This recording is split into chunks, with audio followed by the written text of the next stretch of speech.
Good evening, good evening, good evening. अब जो morning में देखे उनके लिए मॉर्निंग, और जो इवनिंग में देखे उनके लिए इवनिंग, और आफ्टरनून में देखेंगे वो लोग हो गया आफ्टरनून। Let's start. तो लास्ट सेशन की जब बात हुई थी तो हमने एक पिक्चर को खड़ा किया था। क्या खड़ा किया था? मैंने कहा था आपको कि देखो दोस्तों, एक है आपका इनकम टैक्स में हो, आप जब जाओगे तो एक आप देखोगे section 1 name extent and applicability क्या है, income tax act 1961 read with income tax rule 1962, read with finance act 2024 government notification and circular जो सिविलिटी पास करेगी, और साथ में सुप्रीम कोर्ट और हाई कोर्ट के जजमेंट, और ऑल ऑफ इंडिया माने इंटायर इंडिया पे इनकम टैक्स एक्ट एप्लीकेबल होता है। डेफिनेशन सेक्शन 2 में जैसे पर्सन की डेफिनेशन पड़ी, इनकम की डेफिनेशन सब सेक्शन 2 की डेफिनेशन है। प्रीवियस ईयर ये सबसे इंपॉर्टेंट टॉपिक है जिसके बारे में आज हम डिस्कस करेंगे। फिर चार्जेबिलिटी। चार्जेबिलिटी मैं ऑलरेडी डिस्कस कर चुका हूं, आपको पता है कहां किया। ये जब मैं इनकम में जा रहा था तो यही है चार्जेबिलिटी का सेक्शन, सेक्शन 4। सेक्शन 4 कहता है कि कौन कौन सी इनकम कहां कहां पे टैक्सेबल होगी। तो ये मैंने 5 हेड बताए थे। पहला था सैलरी, दूसरा था हाउस प्रॉपर्टी, तीसरा था बिजनेस, चौथा था कैपिटल गेन, पांचवा अदर सोर्स। बहुत अमेंडमेंट है भैया, ध्यान से करना है। Incidence of tax, residential status, ये सब बातें छोड़ देते हैं, ये जैसे जैसे आगे बढ़ेंगे वैसे बढ़ेंगे। मैंने कहा एवरी पर्सन, पर्सन का मतलब individual, Hindu undivided family, body of individual, association of person, group of person. ठीक है ना, group of person, partnership firm, group of person, दोनों के बीच का डिफरेंस। पार्टनरशिप फर्म अगर आप एक रजिस्टर्ड है विद पार्टनरशिप डेड तो आपको बोलूंगा फर्म, और नहीं तो आप एओपी हो। और बॉडी ऑफ इंडिविजुअल तो ग्रुप ऑफ इंडिविजुअल है जहां इंटेंसिटी टू अर्न प्रॉफिट कम होती है एज कंपेयर टू एओपी। फिर हम पहुंच गए थे किसमें, कंपनी में। कंपनी दो है, एक डोमेस्टिक और एक आपका फॉरेन। फॉरेन कंपनी ऐसे आप बोल भी सकते हो, इंडियन कंपनी, फॉरेन कंपनी, पर better word is domestic company, क्योंकि उसके बारे में हम बात करेंगे। ठीक है ना। फिर आपका आ गया क्या, फिर मैंने कहा every artificial judicial person and local authority. ठीक है सर। फिर हम कहा गए, टैक्सेशन में। इनकम को एक बार गोली मारते हैं हम लोग। टैक्स में गए, टैक्स डायरेक्ट इनडायरेक्ट क्या होता है इस बारे में बात की। मैं पहुंच गया कहा, ओल्ड रिजीम में। एक है ओल्ड और एक है न्यू। न्यू क्या है, बाय डिफॉल्ट है, कुछ नहीं बोला तो आपको न्यू रिजीम ही फॉलो करनी पड़ेगी, 115 बीएससी सबसेक्शन 1A। और अगर आपको लगता है कि आपको न्यू रिजीम की जगह ओल्ड रिजीम करना है तो 115 बीएससी सबसेक्शन 6 में आपके पास ऑप्शन रहेगा, ऑप्ट कर लीजिए ओल्ड। और अगर आप रिटर्न नहीं फाइल करते ड्यू डेट के पहले तो आपको तो न्यू रिजीम में ही जाना पड़ेगा। चलिए वो बात की बात है, पहले हम ओल्ड के बारे में बात करें, वो थोड़ा सा आसान है, पुराना है, उसको कर लेते हैं। तो बीएससी में कुछ टेक्निकल वर्ड्स हैं, उन्हें समझेंगे तभी जाके पढ़ेंगे। तो इंडिविजुअल के लिए उन्होंने उम्र का फासला तैयार किया, और ये उम्र का फासला न्यू रिजिम में नहीं है। न्यू रिजिम कहती है हम साथ साथ हैं, माने न्यू रिजिम में कोई एज नहीं है। इस न्यू रिजिम में कोई भी एज का कोई गारंटी नहीं है। Age is not a matter. ठीक है ना।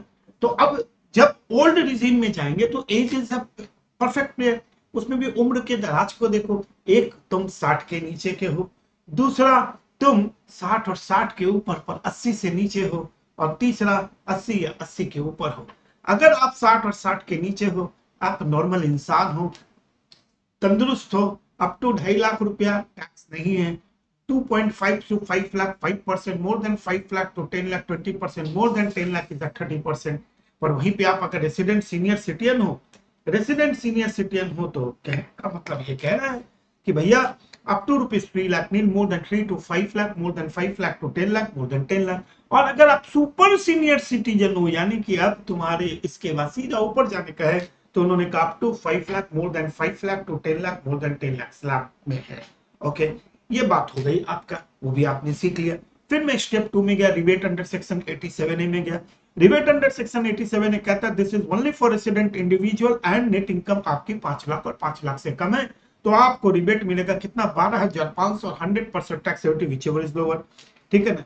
फिर हम गए FAQ 1 जहां पे मैंने आपको रिबेट का कॉन्सेप्ट सिखाया। फिर स्टेप नंबर 4 आपको मैंने कहा हेल्थ एंड एजुकेशन से 4% हमेशा लगाना है जो रिबेट या सरचार्ज के बाद आए। फिर हम पहुंच गए सरचार्ज में। सरचार्ज में मैंने कहा कि देखो भैया, अगर आपकी इनकम 50 लाख से ऊपर 1 करोड़ तक है तो आपको सरचार्ज कितना देना है, आपको सरचार्ज देना है मात्र 10%। More than 1 CR to 2 CR, more than 1 to 2 CR आपको सरचार्ज कितना देना है, 15 है। मोर देन 2 to 5 आपको कितना देना है 25, और मोर देन 5 कितना देना है 37% आपको सरचार्ज देना है। पर याद रखना, मैं जहां पे पिछली क्लास में रुका था उस क्लास का रुकने का रीजन यही था क्योंकि मैंने कहा था जहां पे सरचार्ज आएगा वहीं पे कहानी स्टार्ट हो जाएगी मार्जिनल रिलीफ की। ठीक है, ठीक। तब हमने क्वेश्चन किया था कि हमारा जो नेट इनकम है वो नेट इनकम कितनी है 51 है। यस, इस नेट इनकम के ऊपर हमने टैक्स एबिलिटी को कैलकुलेट किया और टैक्स एबिलिटी को कैलकुलेट करने के बाद हमारा सरचार्ज टैक्स एबिलिटी इतना आया, हमारा सरचार्ज आ गया इतना। सरचार्ज लगाने के बाद ये आया पॉइंट नंबर ए। यहां तक क्लियर है सुमित भाई, लोकेश भाई, तिस्ता, बोलो बेटा, दक्ष, अमित, जल्दी बोलो जल्दी जल्दी। छिप छिप के बैठोगे तो कैसे होगा, बोलना भी पड़ेगा ना, बातें करनी पड़ेगी हमारे साथ। चलो, हो गई बात खत्म। तो सरचार्ज है आपका 10%। ओके, सुब्रो क्लियर है? ओके, अब शांति से एकदम नया दिमाग, नई दुनिया, एकदम नई तरीके से आप अपने आप को ढाल लें। ठीक है, ध्यान से सुनो। अब आप देखो, बिफोर सरचार्ज, एवरीबॉडी लिसन। मैं तो बोला ही नहीं था, मैं तो बोला था अभी मैं मंडे वेडनेसडे फ्राइडे को लूंगा।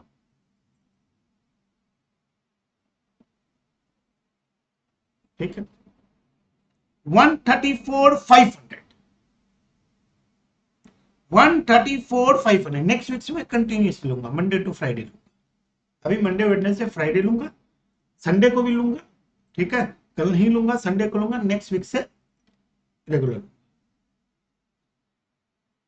आ जाए, अब खाली पिक्चर को देखना। आपका बिफोर बिफोर सरचार्ज कितना है सुब्रो? बिफोर सरचार्ज तुम्हारा टैक्स है कितना? 13,42,500। ध्यान से देखो, उसके ऊपर सरचार्ज कितना लग गया? 10%। ठीक, लग गया। अब एज एन एसएससी सोचा, फील जब करो ना, ये सब चीजों को फील जब करो ना, तो ये सोच के करो कि तुम एसएससी हो, तुम्हारा टैक्स है, तुम निकाल रहे हो, तुम्हें अपना दर्द पता होना चाहिए। अब तुम्हारा दर्द मैं दिखा, आपको पता है कि अप टू 50 लाख अगर आपकी इनकम होती तो आपको सरचार्ज नहीं देना पड़ता। दादा हमको पता है नहीं देना पड़ता ना दोस्त। बोला नहीं सर, इसका मतलब आपकी इनकम 1 लाख रुपए से बढ़ गई। बोला हाँ सर, 1 लाख से बढ़े, आप सरचार्ज के फेरे में आ गए। बोलो हाँ या ना, बोलो हाँ या ना। 50 लाख तक अगर आपकी इनकम होती तो आप सरचार्ज में नहीं आते। आपकी इनकम 1 लाख रुपए से 50 के ऊपर चली गई तो आप सरचार्ज में आ गए। बोला हाँ। अब तकलीफ देखो, दर्द, टैक्स पेयर का दर्द फील करो। अब टैक्स पेयर बोलता है डिपार्टमेंट को, सर एक बात बताइए। डिपार्टमेंट बोला मान लीजिए मेरी इनकम अगर 50 लाख होती तो 50 लाख पे मुझे कितना टैक्स देना पड़ता? ढंग से देखना, ये आपको एग्जाम में नहीं बनाना है मेरे भाई, ये एग्जाम में नहीं बनाना है, ये सीखने के लिए। किसी भी एक्ट में कोई भी चीज जब आती है तो उसके पीछे एक लॉजिक होता है, हर लॉजिक को सिखाना है तुमको। तब अब मैंने डिपार्टमेंट को, तुम बोलोगे भाई, बोलोगे डिपार्टमेंट भाई सोचो मेरी इनकम 50 लाख होती तो मुझे टैक्स कितना देना पड़ता? तो डिपार्टमेंट भाई बोलता अगर आपकी इनकम 50 लाख होती तो आपको टैक्स देना पड़ता up to 250 nil, more than 250 to 5,12,500, more than 5 lakh to 10 lakh, 5 lakh के ऊपर 20%, 1 लाख रुपीज, और 10 लाख के ऊपर जो भी इनकम उसके ऊपर 30%। कितनी इनकम है 10 के ऊपर? 40 लाख। 40 के ऊपर कितना होता? 12 लाख। तो आपको टैक्स कितना देना पड़ता?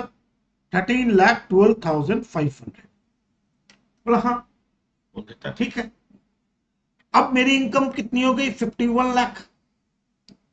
51 हो गई ना, तो इस पे मुझे टैक्स कितना देना पड़ता? तो 30,000 देना पड़ता, कि 51 और 30। तो इसका मतलब ये हुआ कि आपको टैक्स देना पड़ता 14,42,500। Some of the student are saying क्या बकवास, सॉरी, आपको टैक्स देना पड़ता 13,42,500. Sumit is crying in the corner. ये क्या बकवास है, ये तो है ये और ये तो सेम ही आया, फिर आप अलग से क्या निकाल रहे हैं? अरे नहीं रे पापा, टैक्स से 51 लाख पे कैसे भी निकाला इतना ही आएगा, उसमें कौन सा कहानी हो जाएगी? वो तो तुम ऐसे निकालो आएगा तो टैक्स वही, उसमें कौन सी कहानी हो जाएगी? फिर आपने क्यों निकाला? आपकी इनकम कितने रुपए से बढ़ी? 1 लाख रुपए से। 50 से ऊपर एक ही तो है ना, 1 लाख से आपकी इनकम बढ़ी तभी तो आप सरचार्ज में। बोला हाँ, यस। उस 1 लाख पे आपने सरकार को 30,000 का टैक्स भी दिया। एक से इनकम बढ़ी और 30,000 गवर्नमेंट ने टैक्स भी तो ले लिया मुझसे। बोला यस सर। बचा कितना? 70। बचा कितना? 70। Yes sir. अब सोचो, मैंने इनकम 1 लाख से बढ़ी, 30,000 का सरकार ने टैक्स भी ले लिया, मेरे घर में इनफ्लो कितना आया सुब्र भाई? 70। मेरे घर में इनफ्लो कितना आया सुब्र भाई? 70। कितना है लोबिस भाई? 70। कितना है तिस्ता? 70। और सरकार सरचार्ज कितना मांग रही है? 134,250। मेरे घर में सरचार्ज क्यों आया? 50 के ऊपर सरचार्ज आ गया, तो 50 के ऊपर मेरी इनकम कितनी हुई? 1। उसमें से 30 तो टैक्स ही लग गया। मेरे घर में कितना बचा? 70। सरकार मांग कितना रही है मुझसे सरचार्ज? 134। मैंने कहा बावले हो गए हो क्या? कमाया खाया कुछ नहीं, भाड़ पोड़ा 12 आने का, मेरे घर में बचा 70 और आप मांग रहे हो 134। डिपार्टमेंट को बात समझ में आ गई। डिपार्टमेंट ने कहा यार ये तो अन्याय है। डिपार्टमेंट ने क्या निकाला? रिलीफ। चलो हम आपको रिलीफ देते। कैसे रिलीफ? हम आपसे कितना मांग रहे हैं? 134,250। आपके घर में बचा कितना? 70। जितना बचा उससे आप तुम नहीं लेंगे, तो कितना हुआ? 64,250 का मैं आपको दे दूंगा रिलीफ। जाओ। यानी कि आपको टैक्स कितना देना था? 13,42,500 देना था। नहीं, आपको, ठीक है ना, आपको यहां पे टैक्स कितना देना था? इसके बाद कितना देना है? यानी कि आपको मिल गई रिलीफ इतना। आपको टैक्स कितना देना है? 14,76,750 देना था। वहां से सरकार बोले तुम रिलीफ ले लो यार, अच्छे आदमी हो, थैंक यू। मेरा कैलकुलेटर कहां गया? मेरा कैलकुलेटर यहाँ पे। आओ, इस कैलकुलेटर पे कैलकुलेट करते हैं। तो क्या कैलकुलेट करोगे? मुझे कितना देना था? 14,76,750 आफ्टर सरचार्ज। सरकार ने दया माया करके मेरे से रिलीफ दे दी। अब मुझे कितना देना है? 14,12,500। बात समझ में आई? लॉजिक से। ये एग्जाम में ये नहीं करना है, ये तो मैंने तुम्हें बैकग्राउंड बताया है, लॉजिक बताया है रिलीफ का। This is a logic. आगे किसका? दक्ष। ठीक है, तो लॉजिक है, दिस इज द लॉजिक कि your income is, your tax is 14,76,750, but actually तुम्हारी इनकम 1 लाख से बढ़ी, उसमें से 30,000 का तो तुमने 30,000 का टैक्स दे दिया तिस्ता। मैंने ultimately after increment, even though your inflow in excess is only 70 and the department is claiming a surcharge of 134,250। मैंने कहा बावले हो गए हो क्या? तो सरकार ने कहा बात तो तुम्हारे में दम है दोस्त, मान लिए। तो 134,250 सरचार्ज बचा, तुम्हारे घर में आया कितना? 70। ये रिलीफ ले लो। घूम फिर के बात क्या निकली? जो भी एक्स्ट्रा आया सरकार ने मेरे से पूरा ले लिया, टैक्स भी ले लिया और ये भी ले लिया। अब बताओ इससे बड़ा क्या होगा? पर आप एग्जाम में ये तो बनाओगे नहीं। ये तो क्या इतना बैकग्राउंड करना, एक्स्ट्रा कितना बचा, कितना इनफ्लो है, कितना सरचार्ज है, जितना इनफ्लो उससे ज्यादा टैक्स नहीं देने का, इतना कुछ नहीं करने का होता है। बड़े बड़े सम आते हैं एग्जाम में, तो क्या करेंगे इससे? इसका मतलब है जब भी तुम्हारा सरचार्ज के बाद जो अमाउंट है, 10, 15, 20, 50, 15, 25, 37 जो परसेंटेज है सरचार्ज के, जो टैक्स है उसको पॉइंट नंबर बना दो ए। क्या बना दो उसको? ए। और साथ में खड़ा करो बी। ध्यान से देखो, साथ में क्या खड़ा करो, बी। बी का नाम दे दो मार्जिनल रिलीफ। इसको शॉर्ट वर्जन में एमआरबी बोलते हैं। क्या बोलते हैं हम लोग? MRB। कैसे रिलीफ? देखो, इसे कहते हैं फार्मूला बैठाओ, तमाशा देखो कैसे। देखो, tax on 50 lakhs, tax on 50 lakhs, क्योंकि अभी 50 के स्लैब में, 50 से लेके करोड़ में अगर आपकी इनकम तो आप ऐसे लिखोगे tax on 50 lakhs plus income, आपकी जो भी income plus net income minus 50 lakhs। Formula पानी की तरह, tax on 50 lakh plus income minus 50 lakh. 50 lakh पर टैक्स कितना होता? अभी अभी आपने निकाला था 13,12,500 आपने निकाला, बोला हाँ। तो tax on 50 lakh is 13,12,500 plus इन दोनों के बीच का डिफरेंस कितना है? 1 लाख। तो टोटल कितना हो गया? 13 लाख कितना हो गया? 14,12,500। ध्यान रखना, इन दोनों में जो लोअर होगा ना, ए और बी में जो लोअर होगा वही आपको देना है। तो लोअर इन दोनों में क्या है? 14,12,500। आपने एक चीज को फील किया, ये और ये एक ही है। जो मैंने बैक कैलकुलेशन करके बताया, और ये एक ही है। ये जो आया लोअर आया वही देना है। Add health cess and education cess at the rate of 4%। 14,12,500 के ऊपर 4% कितना? 56500। 56500।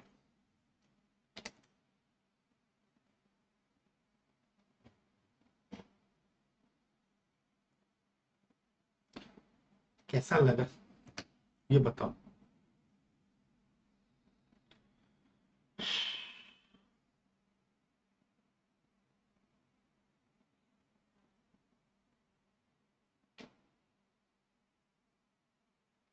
वो मत बनाना।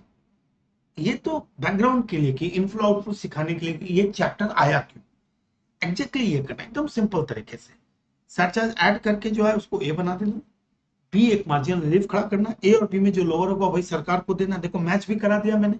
यहाँ पे भी रिलीफ के बाद, ये इस रिलीफ के बाद कितना बचा था? 1412। यहाँ पे भी कितना है? 1412। दोनों में लोअर देना है तो 1412 भी आएगा। तो टैक्स ऑन 50 lakhs, ठीक है ना। अगर 60, अगर मान लो इनकम अगर 80 भी होती तो आप यही करते, tax on 50 lakh plus income minus 50 lakhs। इस पूरे रिलीफ का, इसलिए तो फॉर्मूला दिखाया बेटा, इसलिए तो राइट हैंड साइड में इतना कुछ दिखाया। तुम्हारे जैसे नालायकों के लिए ही तो ये पहले सिखाया। मुझे तो पता है ना मेरे पास कैसे कैसे नालायक आते हैं। बाकी टीचर होते तो सीधा मार्जिनल रिलीफ बोल के दिखाते। मैंने तुम्हें सिखाया बैकग्राउंड। बैकग्राउंड क्यों सिखाया? यहाँ पे भी देखो मैंने क्या किया, यहाँ पे मैंने टैक्स ऑन 50 लाख से निकाला था पहले 13,12,500। 13,12,500 देखो टैक्स ऑन 50 लाख प्लस जो इनकम वहां से हटा दिया। तो इनकम कितनी थी? 51 बचा 50, 1 लाख। 1 लाख एक्स्ट्रा आया ना, मैं 1 लाख तक टैक्स देने के लिए तैयार हूं। जितना मैं कमाया उतना मैं टैक्स दे सकता हूं। तो मेरा 50 लाख पे टैक्स इतना, और एक्स्ट्रा जो कमाया उतना तक मैं टैक्स, उससे ज्यादा नहीं दूंगा। 14-12 तक मैं देने को तैयार हूं। क्या दक्ष हिस्सा? मजा आया? देखो लॉजिक सोचो कितना बड़ा बात है। 50 पे तो टैक्स मुझे देना ही है, प्लस जो एक्स्ट्रा आया उतना तक तो मैं दूंगा ही ना, ज्यादा होगा तो ज्यादा दूंगा। उतना तक देने के लिए कितना एक्स्ट्रा? कितना? 1 लाख। ये देखो 1 लाख आंसर आ गया। और ये देखो बैकग्राउंड में मैंने तुमको कितने अच्छे से सिखा दिया। इसके बाद तो हरिद्वार जाने का टाइम है बेटा, इसके बाद हरिद्वार चल जाओ, ठीक है ना। ये मार्जिनल, एकदम सिंपल कॉन्सेप्ट में जाना। Tax on this, income minus, अपने आप इन दोनों में जो लोअर होगा वही आपको देना। आगे बढ़े, एक तुम लोग बना लो, अभी बना के देख लो। FAQ 3, चलो मान लो नेट इनकम 53 लाख, तो बताओ टैक्स लाइबिलिटी कितना? Do it.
250 nil, more than 250 to 5,12,500 plus more than 5 lakh to 10 lakh, 5 lakh के ऊपर 10% 1 लाख प्लस 43 लाख के ऊपर 30% 12,90,000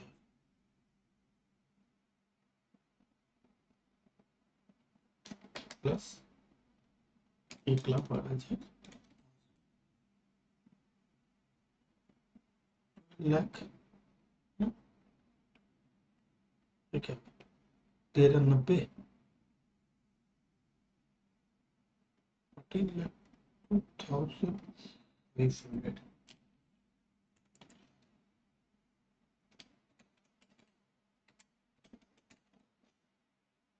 एड रिबेट तो आएगा नहीं, 5 लाख के ऊपर है, आधा तो रिबेट कैसे ऐड सर के ऊपर charge at the rate of 10% 140250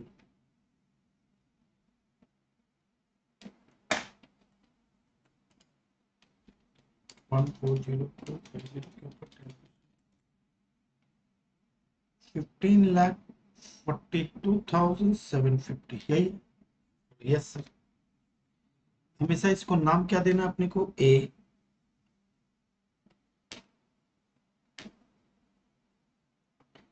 next क्या अपने लिए, बी। बी का मतलब मार्जिनल रिलीफ। कैसे निकालना अपने को margin relief, tax on 50 lakhs plus income 53 lakh minus 50 lakhs। 50 lakhs पे इनकम कितनी चाहती है, 13,12,500, 13,12,500 प्लस 3 लाख कितना आया, 16,12,500 आया। आया।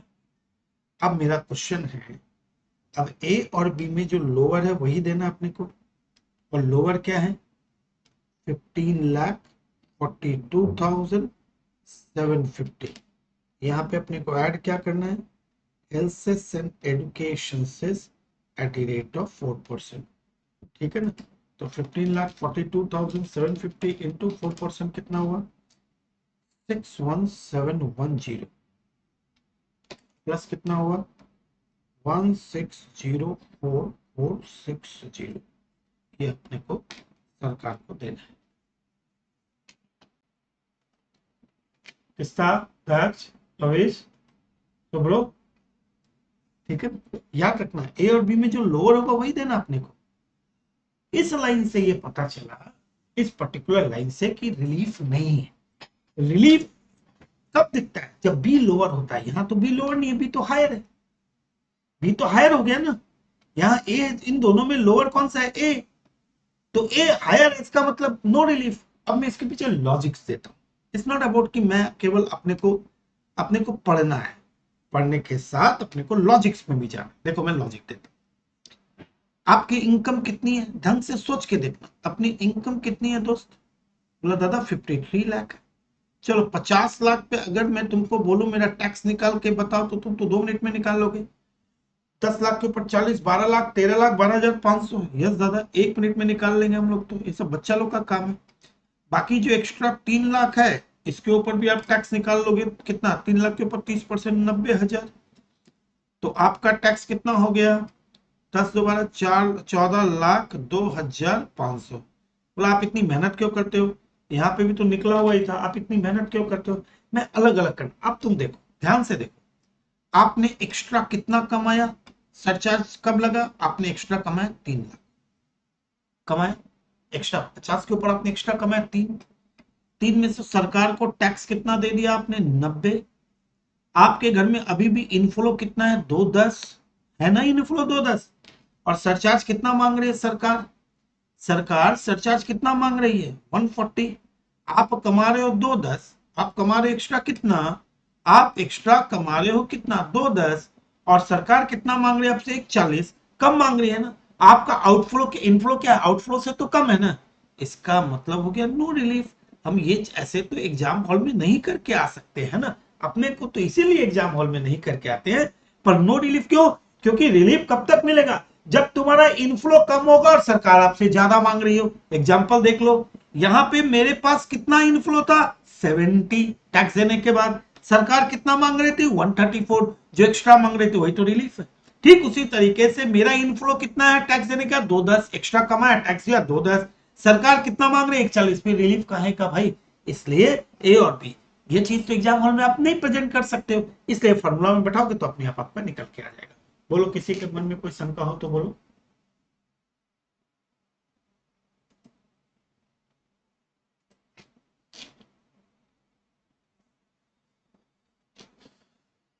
दोनों लॉजिक से दे दिया। क्यों रिलीफ नहीं? एक बैकग्राउंड में भी दिमाग में खड़ा कर दिया। अच्छा, कमाया ज्यादा, सरकार मांग रही है कम, तो ठीक है रिलीफ नहीं है। फॉर्मूला में देख लो ए और बी, अगर बी लोअर है इसका मतलब रिलीफ है। और जब ए लोअर है तो इसका मतलब क्या है? जो एक्चुअल वही दे रहे हैं। चलिए, अब आपके सामने आ रहा है तेज का एक मात्र question, FAQ number 4। FAQ number 4, मान लो आपकी नेट इनकम जो है वह 1,01,00,000। जल्दी से कैलकुलेट करके बताओ। Pista clear? Daksh clear? Lovis clear? Sumit? Subro?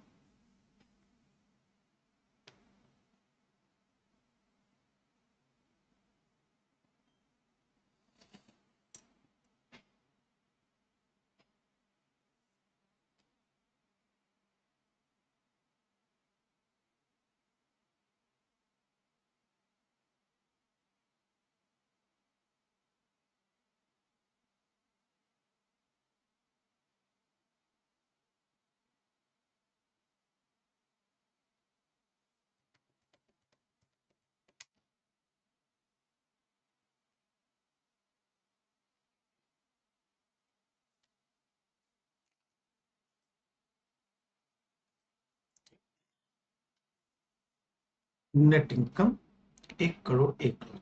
ध्यान से देखो, up to 250 nil, more than 250 to 5 lakh, 12,500, more than 5 to 10,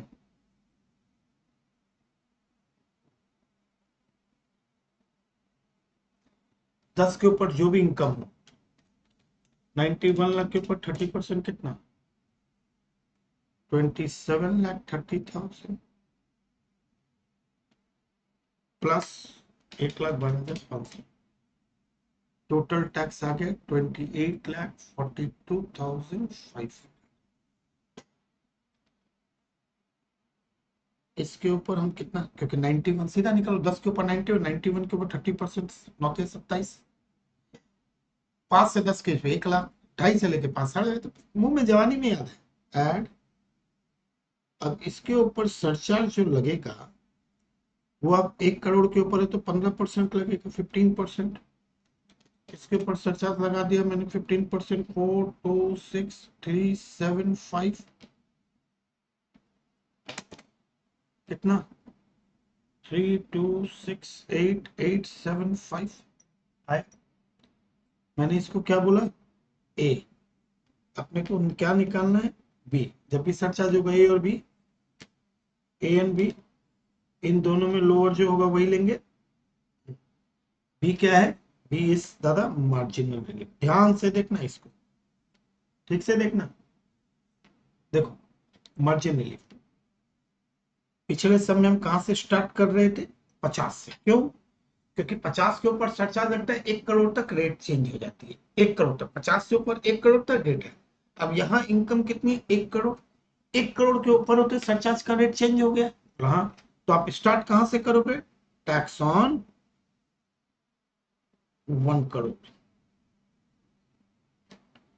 plus tax ऐसे purchase, tax on 1 crore plus surcharge at the rate of 10%। ये मत भूलना। बोला क्यों दादा, बेटा 50, आपकी इनकम कितनी, क्या बोल रहा है, टैक्स ऑन 1 CR। 1 CR का मतलब 50 से ऊपर 1 करोड़ तक। 50 से ऊपर 1 करोड़ तक अगर तुम टैक्स नॉर्मल भी, अगर मैं बोलूं 1 करोड़ पे टैक्स निकालो, तो तुम 1 करोड़ पे टैक्स निकालोगे तो भैया 1 करोड़ पे टैक्स निकालो, 10% सरचार्ज भी तो ऐड करोगे, क्योंकि 50 से ऊपर 1 करोड़ तक 10% का सरचार्ज है। व्हेन आई सेड, वहां पे मैंने क्यों नहीं किया, वहां पे डायरेक्टली मैंने किया टैक्स ऑन 50 लाख, क्योंकि 50 लाख रुपीज तक तो सरचार्ज ही नहीं है। अब यहाँ पे मैंने क्या किया, मैंने कहा 1 करोड़ पे टैक्स निकालो। तो सुमित भी पूछ सकता है, सुब्रो पूछ सकता है, त्रिषा पूछ सकते हैं, दक्ष पूछ सकता है, लोविश भी पूछ सकता है, प्रसाद भी पूछ सकता है, दादा 1 करोड़ है सरचार्ज लगा दिया ना, सरचार्ज। हाँ, प्लस इनकम, इनकम कितनी है, 1 करोड़ 1 लाख माइनस 1 करोड़। ओके, तो 1 करोड़ का टैक्स कितना होगा, 1 करोड़ पे टैक्स होगा 9 के 27, 28,12,500। 28,12,500 के ऊपर 10% का सरचार्ज कितना होगा, 30,93,750 प्लस 1 लाख, तो कितना हो गया, 31,93,750। इन दोनों में लोअर क्या है दादा, इन दोनों में लोअर है, इन दोनों में लोअर है 31,93,750। इसके ऊपर ऐड कर देंगे health cess and education cess 4%। 31,93,750 के ऊपर 4% कितना होता है, 127,750 प्लस इक्वल टू 33,000।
क्या हुआ, ये दक्ष क्या आया 3190। अच्छा तुमने वो नहीं दिया,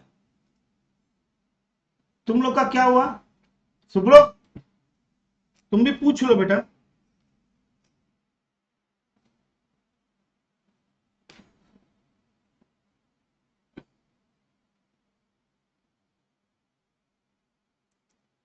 कोई डाउट नहीं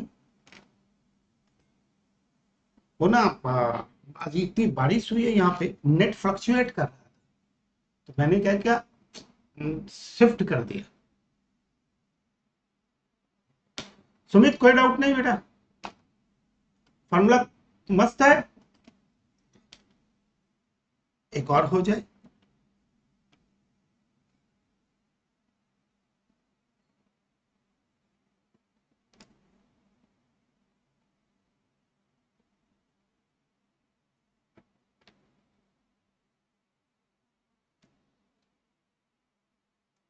एक और, मान लो नेट इनकम, इसका नेट इनकम जो है अपनी, वो है 2,02,50,000।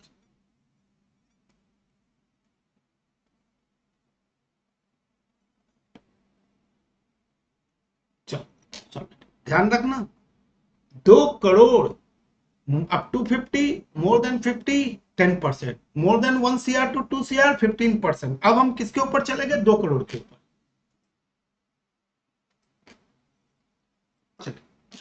फास्ट,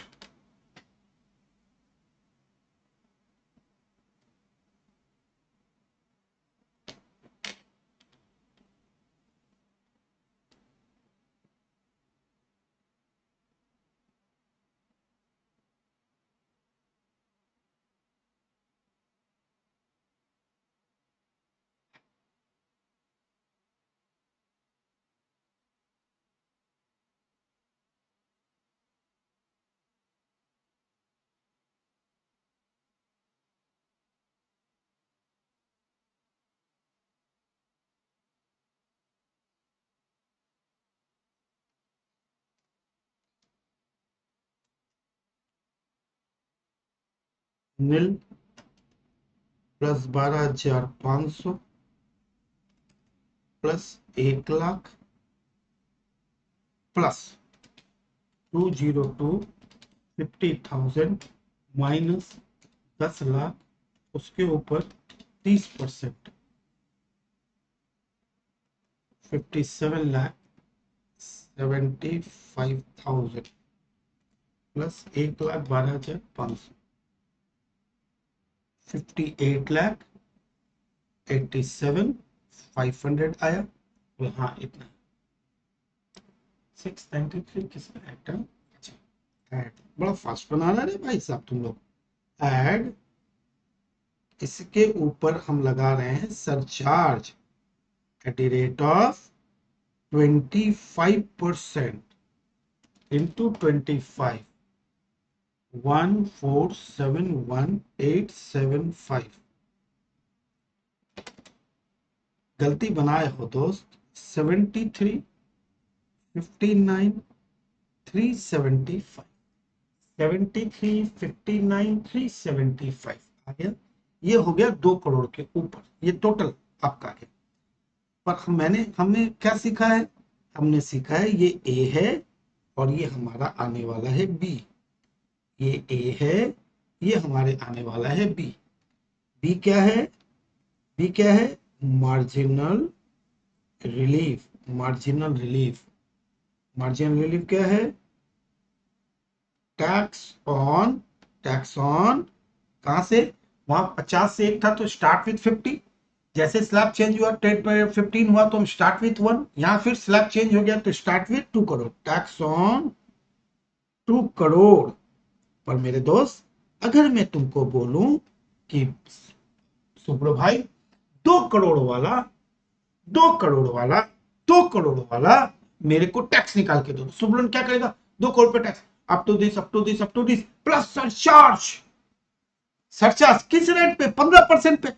1 से 2 करोड़ के बीच में सरचार्ज क्या, तो अप टू 2 करोड़ अगर आपकी इनकम, मतलब सरचार्ज 15% लगाओगे ना, तो surcharge 15% plus income 2 crore 2,50,000 minus 2 crore, तो 2 करोड़ पे कितना हुआ, 19 दूनी 38, 1,90,00,000, तो कितना होता, 19 × 3, 57 लाख प्लस 1,12,00,000, 58,12,500 प्लस इतना आया 58, उसके ऊपर 15% का सरचार्ज 66 प्लस 2,50,000।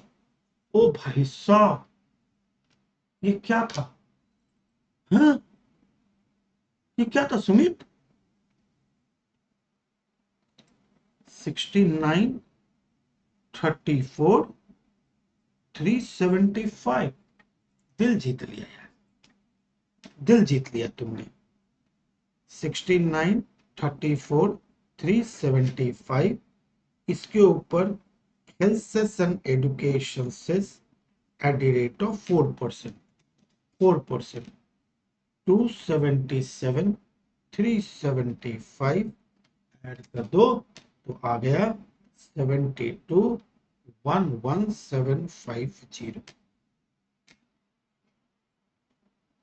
माय गॉड, बड़े सोचने वाला बात है रे भाई, इन लोगों ने निकाल के बैठे हैं। Good good good good, very good, very good, super, this is good, मानना पड़ेगा।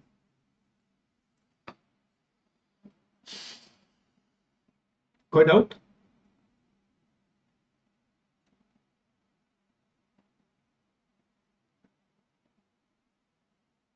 जल्दी से बोलो कोई डाउट है क्या, जल्दी से बोलो कोई डाउट है क्या, नहीं है डाउट सर, डाउट उट कुछ नहीं, आप आगे बढ़े, आगे बढ़े, बवाल मचा दिए।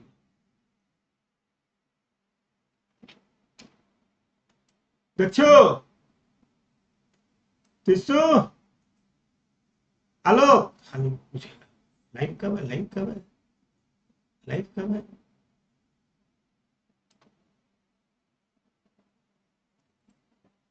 चलिए, इसी खुशी में हम बनाएंगे FAQ 6, नेट इनकम 5,04,00,000, चलो सॉल्व इट।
तो 215 more than 250 to this 12,500 plus 1 lakh plus 504,008 minus 10 lakh into 30%, 1,48,20,000, 1,48,20,000 plus 1,12,500,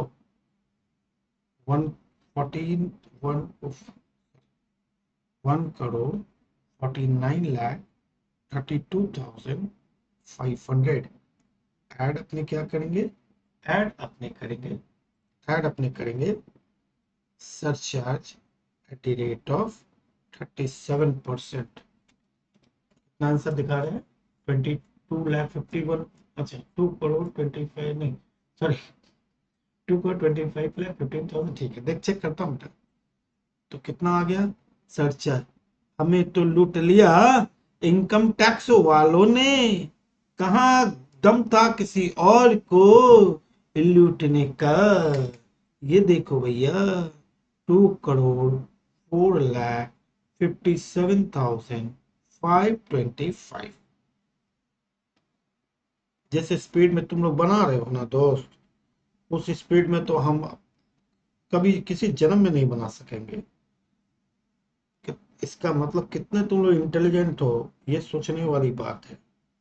tax on start कहां से करेंगे, 5 CR प्लस, अगर इनकम आपके 5 CR तो सरचार्ज भी आपका कितना लगता है 25% प्लस इनकम 5,04,00,000 माइनस 5 CR, चलो 5 करोड़ रुपए टैक्स माइनस 10 लाख, इसके ऊपर 30% प्लस 1,12,500, इसके ऊपर 25% प्लस इतना प्लस, चल कितना है रे भाई, हाँ, 5 से 15, ठीक है, कितना है रे बाबा, मेरा तो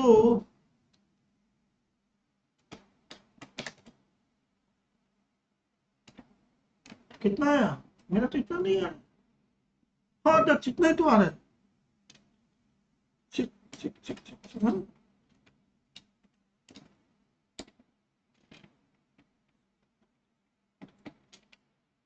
घबरा गया, उसका आंसर देखे ना मैं घबरा गया। 1,47,00,000, 1,12,500, 1,41,00,000, उसके बाद 25% इतना प्लस 4, 1 करोड़, ठीक है दक्ष, मेरा भी यही आ रहा है 1,89,00,000। सुमित क्या बना रे बाबा तुम लोग,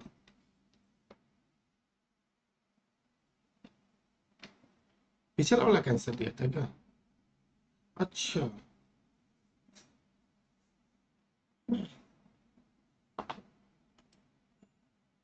गलती तो लंबी चौड़ी हो गई रे सुब्रत तिस्ता रमेश,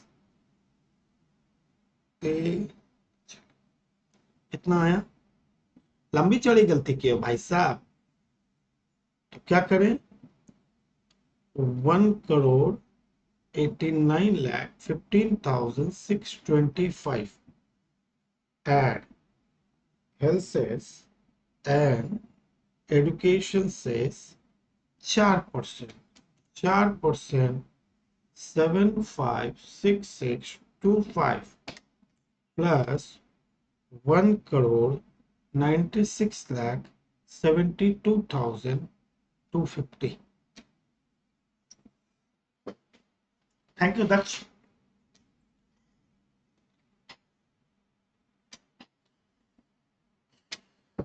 कोई दिक्कत,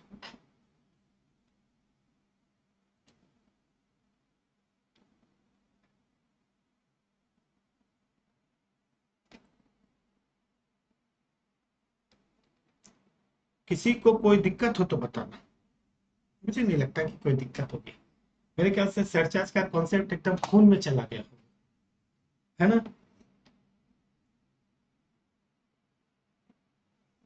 और मार्जिनली तो सुपर खून में चला गया। कोई बात नहीं, गलत हो गया तो हो गया, इसमें क्या टेंशन है, गलती तो हो ही सकती है ना।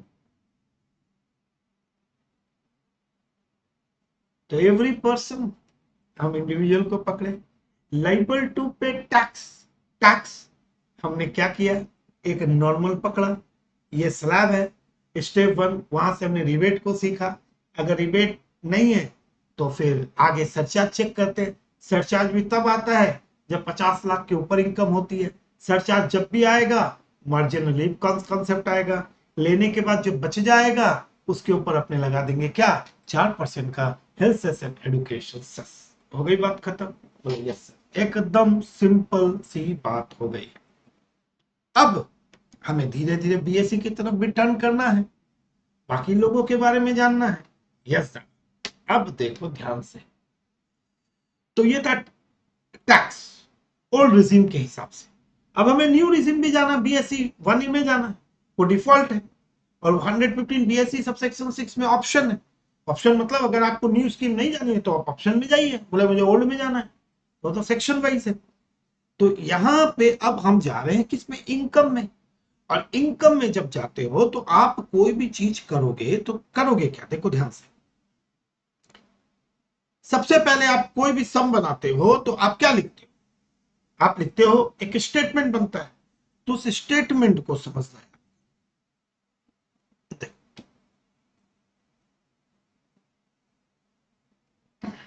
हो गई बात खत्म? बोला हाँ दादा, ये हो गई। ध्यान से देखो, मान लो मैंने इसको स्टार्ट किया 1 अप्रैल 2023 को स्टार्ट, 31/3/2024 को। अगर मैं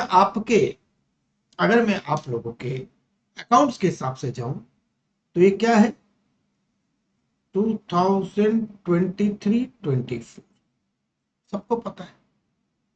यह 23-24 यहां से मैं स्टार्ट करता हूं 1/4/2024, क्योंकि यहां खत्म हुआ तो नेक्स्ट में स्टार्ट करता हूं। और ये मैं खत्म करता हूं 31 मार्च 2025। अगर मैं इसको नाम दूं तो इसको क्या नाम दूंगा, 2024-25। ध्यान से अब इसके आगे जो वर्ड लिख रहा उस पर ध्यान दो। इसको मैंने नाम दिया पीवाई और इसको मैंने नाम दिया है एवाई, पीवाई एवाई। अब कई लोग क्वेश्चन पूछ लेते, नालायक कम थोड़ी है देश में, पूछ लेते हैं। तो पीवाई का मतलब प्रीवियस ईयर, एवाई का मतलब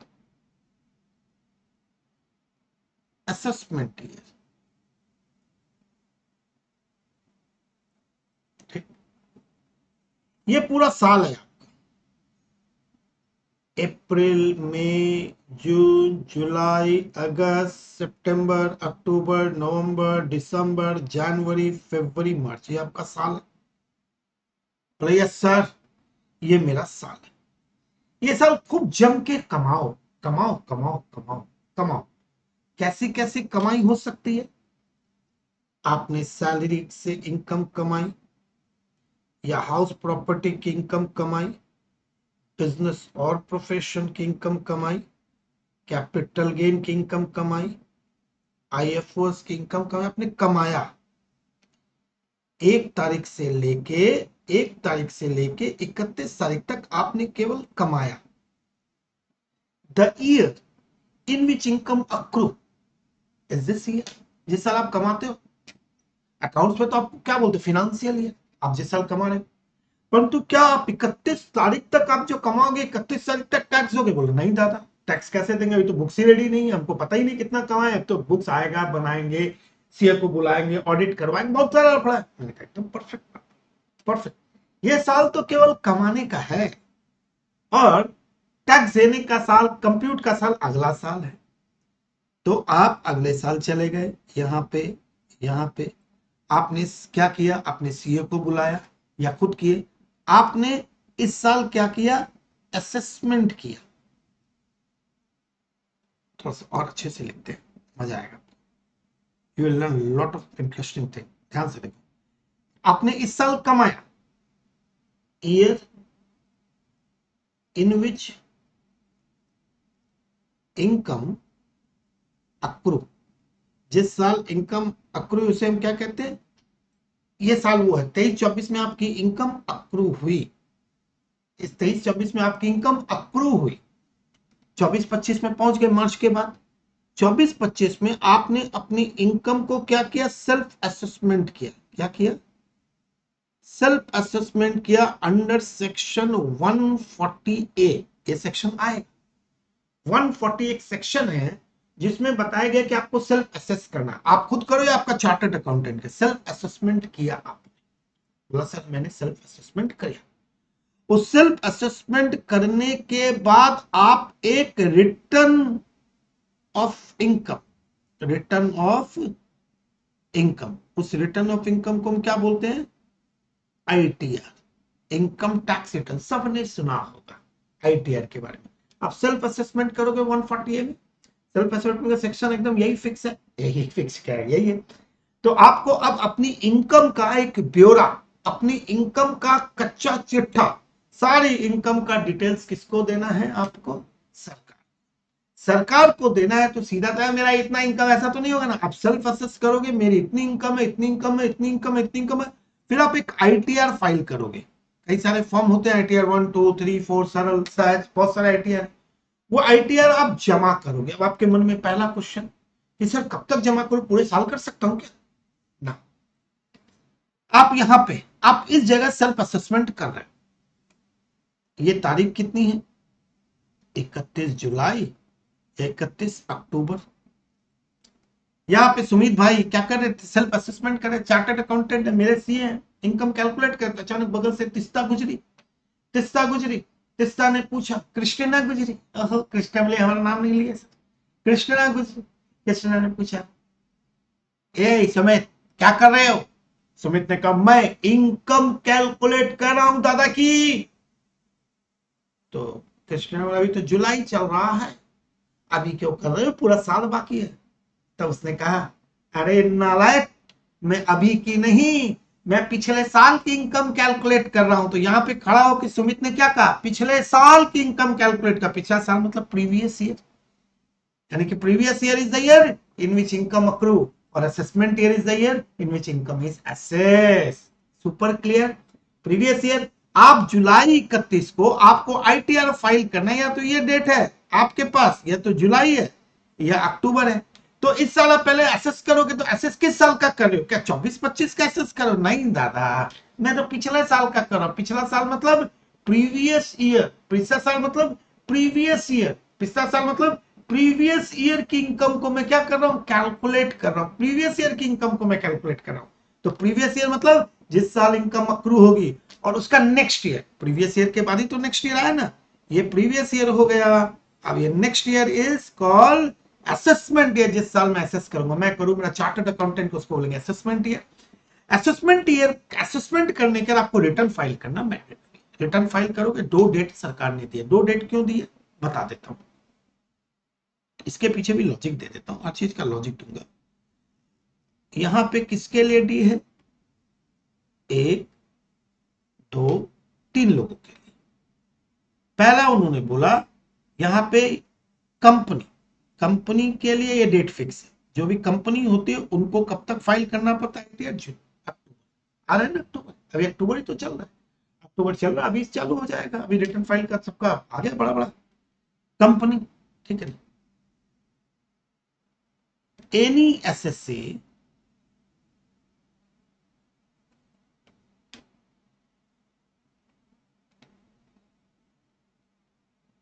whose books of accounts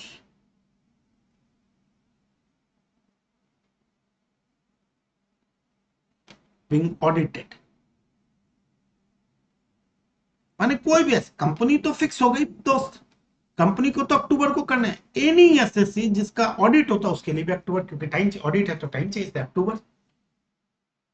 तो ये किसके, ये क्या बच गया, ये बच गया अदर्स, अदर्स, अदर्स के लिए क्या पे जुलाई, ये डेट है। Previous year the year in which income accrue, assessment year the year in which income is assess, किस साल का, पिछले साल का, पिछला साल इज प्रीवियस ईयर। आपके पास 2 डेट है, जुलाई एंड अक्टूबर। अगर आपने फाइल कर दिया तो ये जो रिटर्न ऑफ इनकम, ये ड्यू डेट है ना, ये कौन से सेक्शन में बताया गया है, this is called due date is defined in section 139 subsection 1। Section 139 subsection 1, ये ड्यू डेट इसी सेक्शन में बताई गई है कि कब किसको कब फाइल करना है। पिछले साल का जो इनकम उसके बारे का ब्यौरा सेल्फ असेस करके गवर्नमेंट को देना है। आईटीआर फाइल करना कब करना है, जुलाई और अक्टूबर। ये कौन बता रहा है, ये सेक्शन 139 सबसेक्शन 1 बताता है। देखो अब मैच करा के दिखाता हूं। ठीक, अब कई लोग पूछते हैं कि अगर सर मैं भूल गया तो क्या हो। तब आपको भूल गए, फेलियर अगर आपने कर दिया, failure to file ITR within due date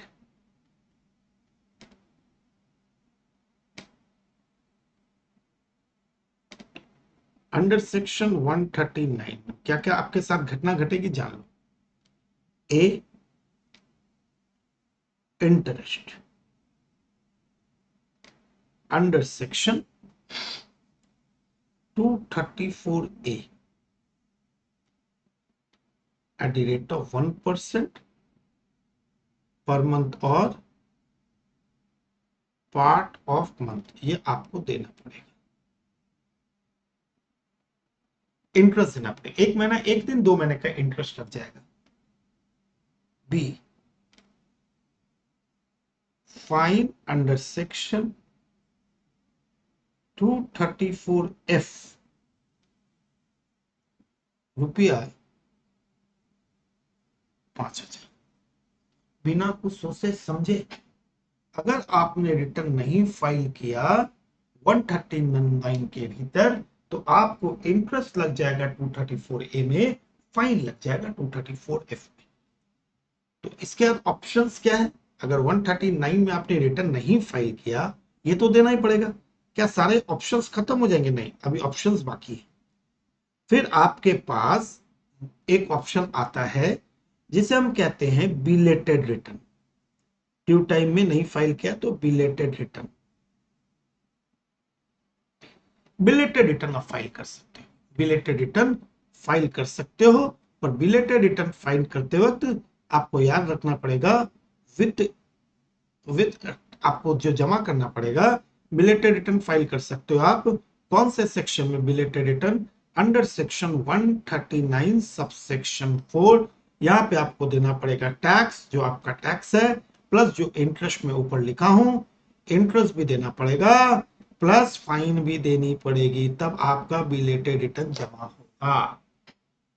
और बिलेटेड रिटर्न जब भी जमा होगा ये हमेशा न्यू स्कीम में ही जमा होगा, यानी कि 115 BSC में ही जाएगा, ये ओल्ड में नहीं जाएगा। जैसे ही बिलेटेड रिटर्न जमा करोगे तुम्हारा ये ओल्ड स्कीम खत्म, नया स्कीम में बाय डिफॉल्ट तुमको जाना पड़ेगा। चल, कब ये जाना पड़ेगा, अगर आपने रिटर्न ड्यू टाइम में फाइल नहीं किया तो ओके। रिटर्न आपने फाइल किया, रिटर्न आपने फाइल कर दिया, रिटर्न फर्निश्ड, ओके दादा। कौन से सेक्शन में, या तो आपने ड्यू टाइम में फाइल किया अक्टूबर जुलाई, या फिर आपने बिलेटेड फाइल किया। बोलो ओके दादा फाइल तो कर दिया, फिर क्यों बता रहे हो, अभी बता रहा हूं। और उस रिटर्न में कोई मिस्टेक हो गई, कुछ भूल गए आप, तो आप रिवाइज रिटर्न फाइल करोगे, रिवाइज्ड करके एक नया रिटर्न फाइल करोगे, रिवाइज रिटर्न अंडर सेक्शन 139। मस्त। आप 139(1) में रिटर्न फाइल करोगे, बोला किया दादा, कर दिया तो ठीक, नहीं किया तो बिलेटेड फाइल करना पड़ेगा। बिलेटेड में टैक्स इंटरेस्ट फाइन सब कुछ जाएगा। उस रिटर्न को जब आपने फाइल किया पता चला कुछ गड़बड़ हो गई तो आप एक नया रिटर्न फिर से फाइल करो जिसका नाम है रिवाइज रिटर्न 139(4), 139(5) करो। ठीक है दादा, कर लेंगे। ठीक, ओके, हो गया। तो बिलेटेड देखो कितने सारे रिटर्न निकल के आने, एक हो गया ओरिजिनल रिटर्न, फिर हो गया बिलेटेड रिटर्न, फिर हो गया रिवाइज रिटर्न। ठीक, हो सकता है। इसके बाद एक और रिटर्न आता है, अपडेटेड रिटर्न।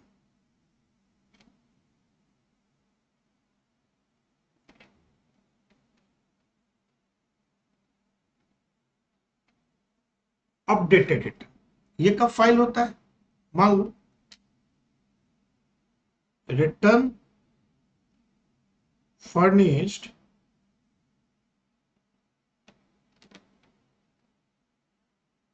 अंडर सेक्शन 139(1) या 139(4) या 139(5) और नॉट, आपने पहले ओरिजिनल रिटर्न फाइल किया नहीं किया, बिलेटेड किया नहीं किया, रिवाइज किया नहीं किया, फिर भी आप फाइल कर सकते हो अपडेटेड रिटर्न अंडर सेक्शन 139(8). ये था 5, ये था 4, 5, 8 है, और यहां पे क्या आ गया 139(1). उसके ऊपर क्या आया, ये सब तुम करोगे 140A में सेल्फ असेसमेंट करते करते। ठीक है, बोल अच्छा, ये तो वो वाली बात हो गई ना कि आप पढ़ाई किए, एग्जाम देने गए, तो ये तो आप ही कर रहे हो ना, आप ही पढ़ाई कर रहे हो, आप ही एग्जाम दे रहे हो, एग्जाम से निकल के अपना मार्किंग खुद कर रहे हो। इसमें क्वेश्चन में 5 पे 4 आएगा, इसमें 5 पे 13, अच्छा ठीक नहीं लिखा यार, भगवान ने 1 नंबर दे दे, 1 नंबर कैलकुलेशन करके देखे 55 प्लस आ गया। ये तो आपने क्या ना, ये तो आपने सेल्फ असेसमेंट कर लिया। तो पढ़ाई की, एग्जाम दिया, यानी कि रिटर्न फाइल किया, यानी कि आपने सेल्फ असेसमेंट कर लिया, हो गई बात खत्म। ये तो पीओ की बात, ये तो सारे काम आपने किए। अब डिपार्टमेंट के पास वो चिट्ठी पहुंच गई, वो रिटर्न पहुंच गया। अब इसके बाद डिपार्टमेंट करता है, डिपार्टमेंट क्या क्या करे। अब ये डिपार्टमेंट का काम आ गया, इतना तक आपने किया, अब सो जाओ। डिपार्टमेंट के मेनली 4 सेक्शंस हैं। डिपार्टमेंट जो असेसमेंट करता है ना, जैसे एग्जामिनर कॉपी चेक करेगा, तुमने तो कर लिया, तो एग्जामिनर कॉपी चेक करेगा कि तुमने जो किया वो सही किया, गलत किया, चीटिंग करके किया, सब याद हो जाएगा सुमित। एक एक सेक्शन खून में जाएगा। जस्ट वेट, है तो इंट्रोडक्शन, एक एक सेक्शन खून में चला जाएगा, खून में, ब्लड में दौड़ेगा। इसकी गारंटी मेरी, इसकी गारंटी मेरी, ब्लड में भागेगा। तुम सेक्शन में ही बात करोगे, जस्ट वेट एंड वॉच। ठीक है, असेसमेंट, डिपार्टमेंट जब असेसमेंट करता है ना, एक को हम लोग बोलते हैं समरी असेसमेंट।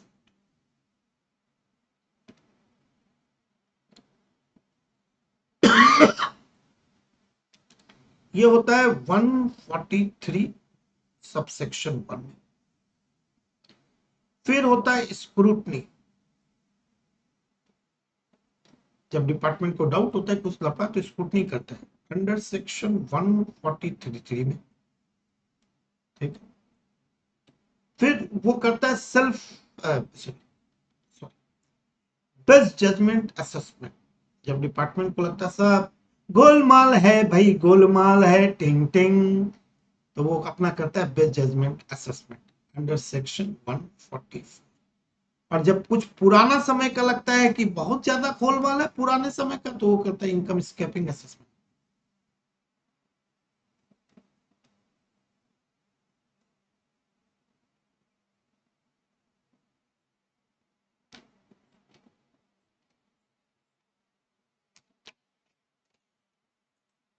क्या दक्ष, मजा आ रहा है?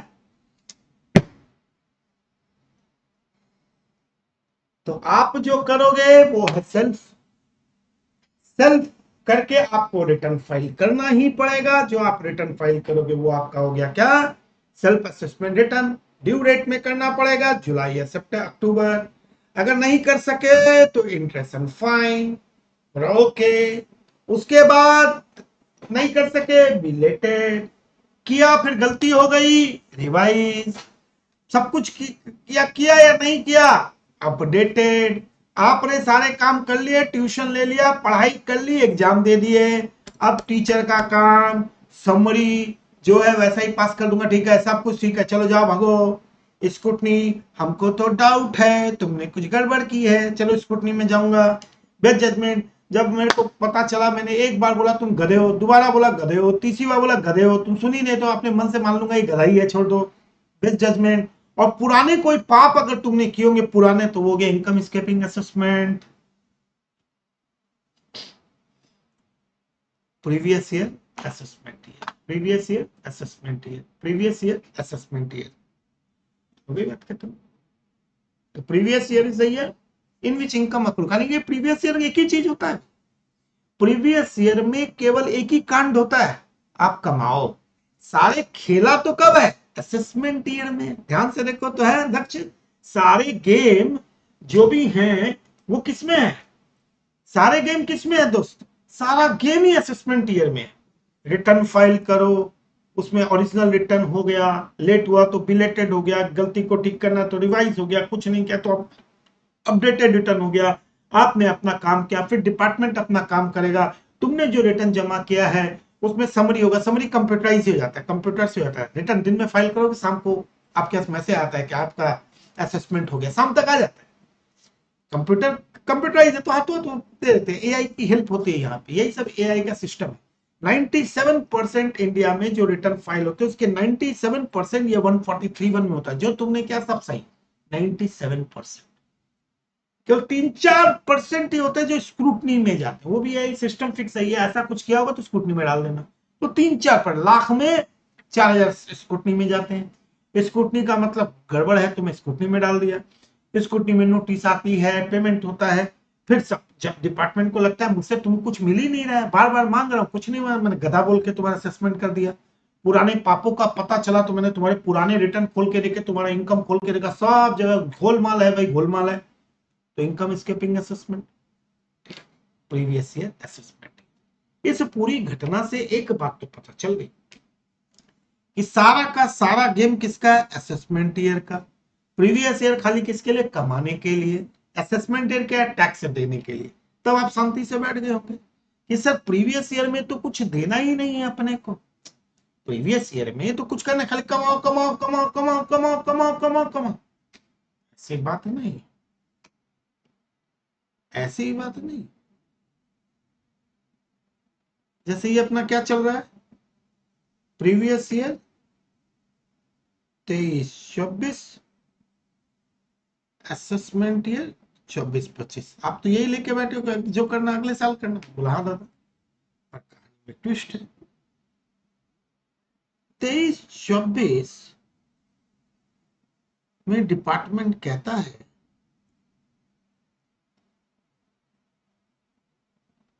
क्या कहता है डिपार्टमेंट? वो कहता है, यानी सर, मैंने कहा बोलो। बोला आप जिस क्लाइंट का आपके पास है फाइल हुई रहा है, तो 23-24 स्टार्टिंग यानी अप्रैल, अप्रैल में ही आप एक काम करो, आपका जो क्लाइंट है उसका एक इनकम एस्टिमेट करो। एस्टिमेट कैसे करोगे? पास्ट ईयर में 5 लाख था, मैंने 10% बढ़ा के एस्टिमेट कर लिया 5,85। ऐसे ही करते एस्टिमेशन, तो पिछले साल का डेटा लेके एस्टिमेट करो। मैंने कहा कर लिया। उस पर टैक्स निकालो, निकाल लिया। क्या वो 10,000 रुपए से ज्यादा है? 10,000 रुपए से ज्यादा है? कितना है हर्ष, दक्ष, बोलो।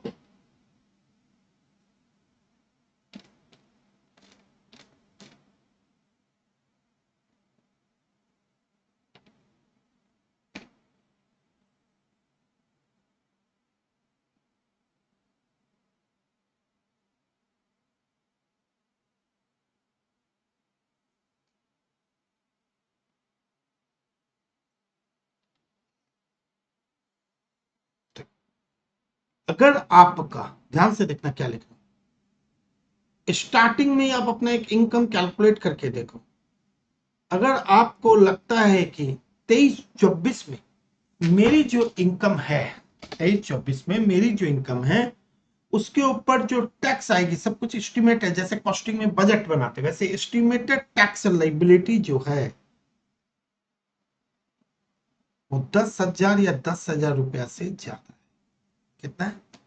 एस्टिमेटेड टैक्स लाइबिलिटी 10,000 या मोर देन 10,000 है, तो अगले साल का इंतजार ना करो, अभी से टैक्स दे दो।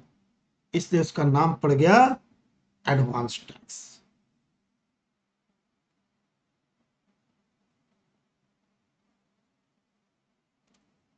अगर आपका एस्टिमेटेड टैक्स लाइबिलिटी, आप अपने क्लाइंट का शुरू में स्टार्टिंग में एक एस्टिमेट कर लो, इस साल वो इतना कमाएगा, गा गा गा, तो उसके ऊपर टैक्स इतना आएगा, 10 या 10,000 से ऊपर आएगा, बोला हाँ आएगा, तो आप ना अगले साल का वेट मत करो, अभी टैक्स देना चालू करो। कब दूं सर? तो उन्होंने डेट बताई, 15/6, 15/9, 15/12, 15/3, हर क्वार्टर का 15 तारीख को, 15/6, 15/9, 15/12, 15/3, 15/6, 15/9, 15/12, 15/3, बोला ओके। कितना देना है प्रभु? प्रभु कितना देना है?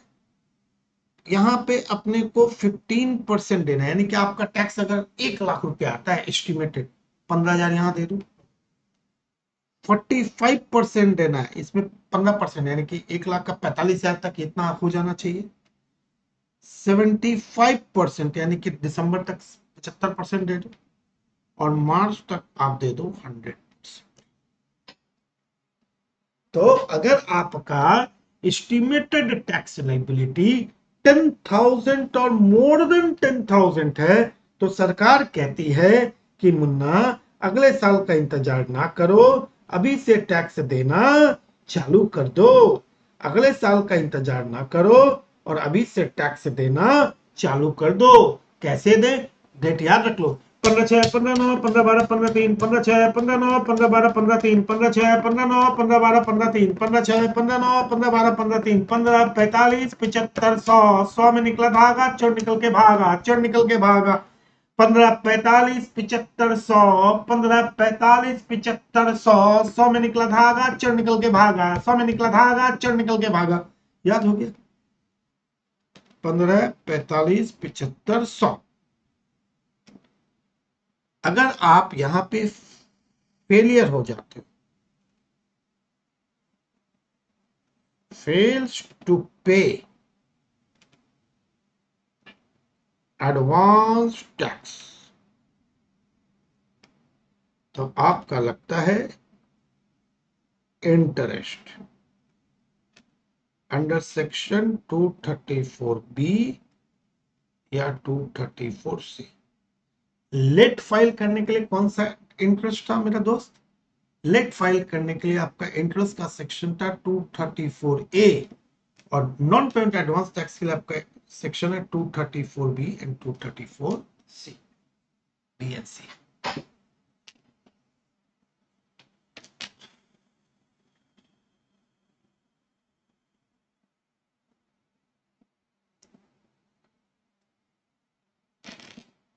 ये तो हमेशा, ये चीज तो आप अपनी लाइफ में हमेशा याद रखें, एडवांस टैक्स।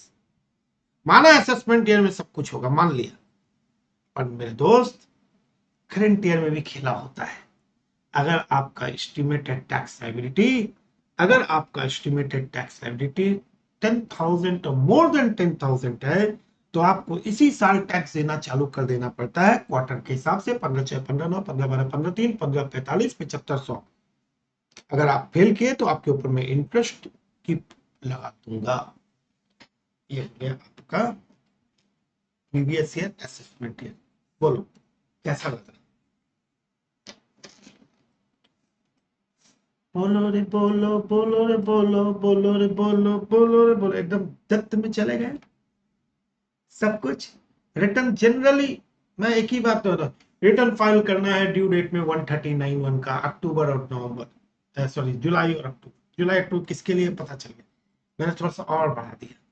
फेलियर हो गया तो इंटरेस्ट एंड फाइन, रिटर्न नहीं फाइल किया तो बिलेटेड, फाइल किया गलती हो गई तो रिवाइज, नहीं फाइल किया तो बिलेटेड, फाइल कर दिया और फिर गलती हो गई तो नया करो रिवाइज, कुछ नहीं किया या किया अपडेटेड का ऑप्शन, ये तुम्हारा काम। फाइल कहां पहुंचा, आईटीआर कहां पहुंचा, डिपार्टमेंट, डिपार्टमेंट कौन कौन सा असेसमेंट कर सकता है, समरी, कंप्यूटराइज है, कुछ नहीं, सबका होता है, scrutiny, best judgement, BGA and income escaping assessment, कोई भी सेक्शन में कर सकता है। क्या हमें हमेशा नेक्स्ट ईयर ही टैक्स देना? नहीं। अगर आपको लगता है कि आपका एस्टिमेटेड टैक्स लायबिलिटी 10,000 और मोर देन 10,000 है, तो आपको करंट ईयर में ही थोड़ा बहुत टैक्स देना पड़ेगा। उसके इंस्टॉलमेंट आपको दे दिए, 15/6, 15/9, 15/12, 15/3, 15/45, 75, 100 में निकला धागा, चोर निकल के भागा।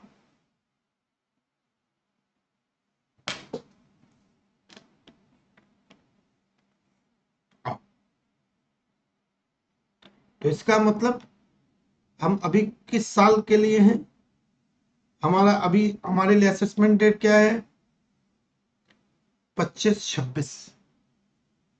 हमारे लिए प्रीवियस ईयर क्या है, 24-25। फिनांस एक्ट 24 है ना, फिनांस एक्ट क्या है, 2024। 24 मतलब 24-25। असेसमेंट ईयर क्या होगा, नेक्स्ट ईयर 25-26। हम क्या बनाने वाले हैं,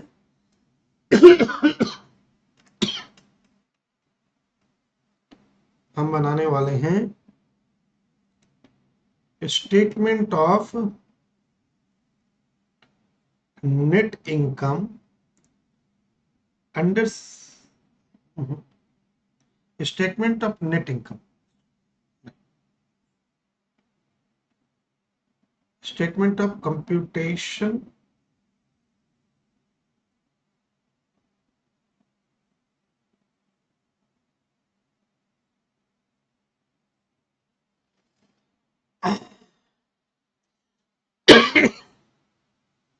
अपनी पहली इनकम क्या है, income under the head salary. फिर दूसरी इनकम क्या बताए थे सेक्शन 4 में चार्जिविटी में, income under the head house property.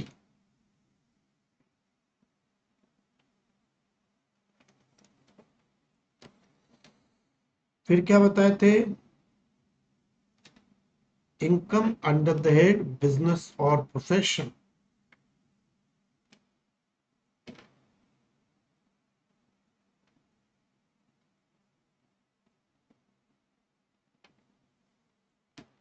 फिर क्या बताए थे, income under the head capital gain.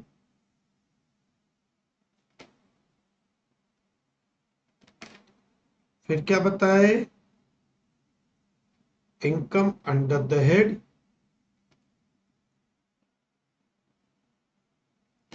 Other source.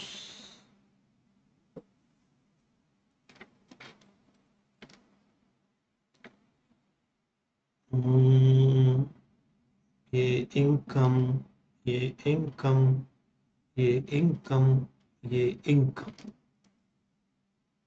15 to 17, 22 to 27, 28 to 44,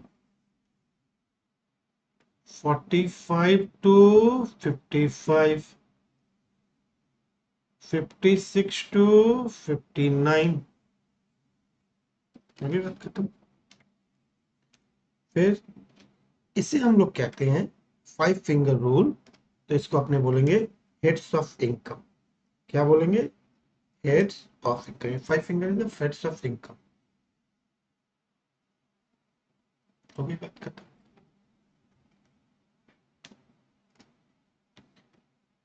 फिर आता है clubbing of income. Clubbing of income special provision है, इनकम नहीं है पर ये आता है 60 टू 65। फिर आता है set of and carry forward. ये कितना आता है, ये आता है आपका 70 टू 80, 70 टू 80। ठीक, ये हो गया आपका स्पेशल प्रोविजन। इसको अपने बोलते हैं, इसको अपने नाम देंगे स्पेशल प्रोविजन। कहां तक पहुंच गए हम लोग, चैप्टर पढ़ते पढ़ते हम लोग 80 तक पहुंच जाएंगे। इसको अपने नाम देते हैं gross total income. Gross, gross total income, या अपने इसको शॉर्ट वर्जन में बोलते हैं जीटीआई। चलो जीटीआई आ गया। जीटीआई से हम लोग लेते हैं less deduction under chapter 6A 6 से का मतलब 80C से चालू होता है और U तक चलता है ये। C टू U, किसको देख रहे हो? तुमको देखिए, CU तक चलता है। डिडक्शन ले लिए, जैसे LIC में किए, मेडिक्लेम में किए, PPF में किए, हाउसिंग लोन लिया, ये सब चीजों के लिए डिडक्शंस मिलते हैं अपने को। न्यू स्कीम में कुछ नहीं मिलता है, यही बता देता हूँ। ये तो अभी ओल्ड स्कीम है तो ले रहा हूं। ये जो बचा इतनी देर से मैं लिख रहा था, 6 क्वेश्चन में तुमको याद होगा मैं लिख रहा था नेट इनकम। इसी को हम लोग टैक्सेबल इनकम भी कहते हैं, NI हो गया। अब किस नेट इनकम के बाद आपका टैक्सेबिलिटी चालू होता है।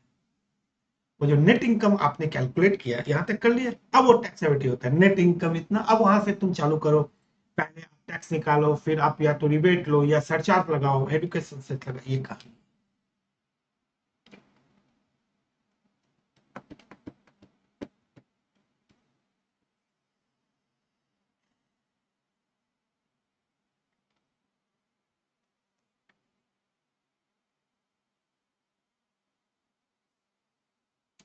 हेलो,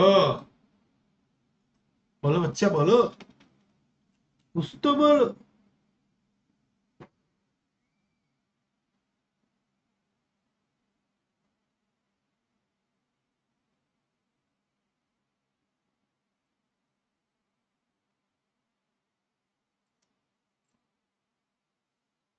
ऑल क्लियर हो गया ना?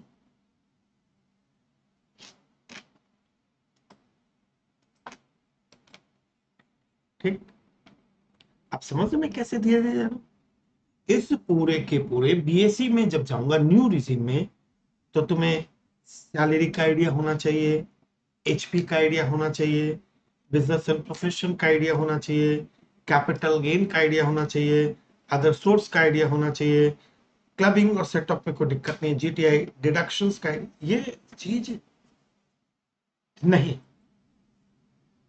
ठीक है, इंट्रोडक्शन के बाद आएगा, 5-6 लेक्चर के बाद। न्यू स्कीम में कोई डिडक्शन नहीं है, 3 डिडक्शन है न्यू स्कीम में, गिन चुन के 3 डिडक्शन है न्यू स्कीम। बाकी C2 23-24 डिडक्शन जो एक भी नहीं। न्यू स्कीम में नो डिडक्शन, एंजॉय। तो वो न्यू स्कीम में हम और बढ़ा रहे हैं। सब कोई क्या कहता है, पहले से स्टार्ट कर, new scheme up to 3 lakh nil, more than 3 lakh to 7 lakh. भैया तुम क्या कर रहे हो?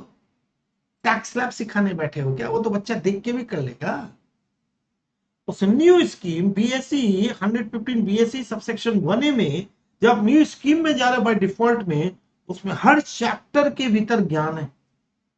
अगर आप न्यू स्कीम में, तो आपको सैलरी में ये नहीं मिलेगा, HP में ये नहीं मिलेगा, बिजनेस में ये नहीं मिलेगा, कैपिटल गेन में ये नहीं मिलेगा। कैपिटल गेन खुद बवाल चैप्टर है, कितना चेंजेस है इस बार। ठीक है, अदर सोर्स में नहीं मिलेगा। ठीक है ना, क्लबिंग में कोई चेंज नहीं है, सेटअप भी मोटा मोटा माइनर सा चेंज है, डिडक्शन नहीं मिलेगा। तब तो आप न्यू स्कीम के बारे में बात कर सकेंगे ना। तो अभी अपने को कहाँ पहुंचना है? अपने को इस टॉपिक पे बहुत डिस्कशन करना पड़ेगा। कैपिटल, ये तो मैं फटाफट करा दूंगा, ज्यादा डिस्कस। न्यू स्कीम में पढ़ाना है तो मुझे सैलरी के बारे में कुछ बताना पड़ेगा। तो नेक्स्ट सेशन में हम इन 3 टॉपिक को कवर करेंगे, सैलरी, हाउस प्रॉपर्टी, बिजनेस। और साथ ही साथ मैं कुछ चीजें लिखाऊंगा जो न्यू स्कीम में एप्लीकेबल नहीं है। तो आपका दिमाग यहीं से, आपका दिमाग चलना चालू हो जाएगा। ठीक है ना? ओके, संडे को मिलते हैं शाम को। Thank you very much.